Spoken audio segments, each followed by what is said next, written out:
નમસ્કાર દર્શક મિત્રો, હું શીતલ મહેતા ન્યૂઝ ઓફ કચ્છમાં આપનું સ્વાગત છે। જોઈએ આજના સમાચાર। કચ્છ માટે ગૌરવના સમાચાર। શ્રી સ્વામિનારાયણ કન્યા વિદ્યા મંદિરની વિદ્યાર્થીનીઓએ રગ્બી સ્પર્ધામાં સુવર્ણ ચંદ્રક જીત્યો।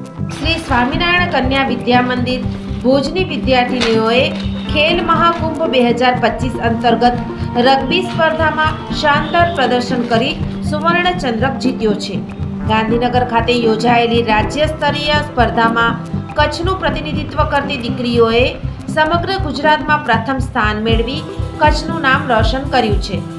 ગુજરાત રાજ્ય દ્વારા આયોજિત ખેલ મહાકુંભ 2025 અંતર્ગત તારીખ 5/1/2026ના રોજ ગાંધીનગર ખાતે રગ્બી રમતની રાજ્ય સ્તરીય સ્પર્ધાનું આયોજન કરવામાં આવ્યું હતું।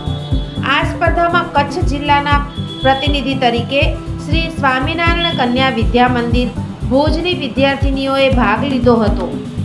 વિદ્યાર્થીનીઓએ ઉત્કૃષ્ટ ટીમ વર્ક, શિસ્ત અને ખેલ ભાવનાથી રમતા સમગ્ર રાજ્યમાં પ્રથમ સ્થાન મેળવી સુવર્ણ ચંદ્રક પર કબજો જમાવ્યો, જેના કારણે કચ્છ જિલ્લાને, સમાજને અને શાળાને વિશેષ ગૌરવ પ્રાપ્ત થયું છે।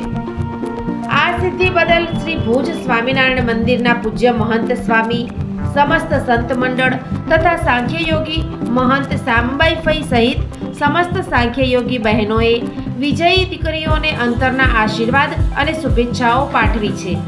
આ સાથે મંદિરના ટ્રસ્ટી મંડળ, સંસ્થાના પ્રમુખ રામજીભાઈ વેકરિયા, મંત્રી પ્રવીણભાઈ પિંડોરિયા, આચાર્ય દક્ષાબેન પિંડોરિયા, કોચ રશ્મિતાબેન તથા સ્ટાફ પરિવાર સહિત દેશ વિદેશના હરિભક્તોએ પણ અભિનંદન પાઠવ્યા છે। રગ્બી જેવી કઠિન રમતમાં દીકરીઓના આ સિદ્ધિ બદલ નિસંદેહ કચ્છ માટે પ્રેરણારૂપ બની રહેશે। દર્શક મિત્રો, આજે તારીખ 6 જાન્યુઆરી 2026 આ હતા આજના સમાચાર। આવતીકાલે ફરી મળીશું, ત્યાં સુધી મને રજા આપશો। નમસ્કાર।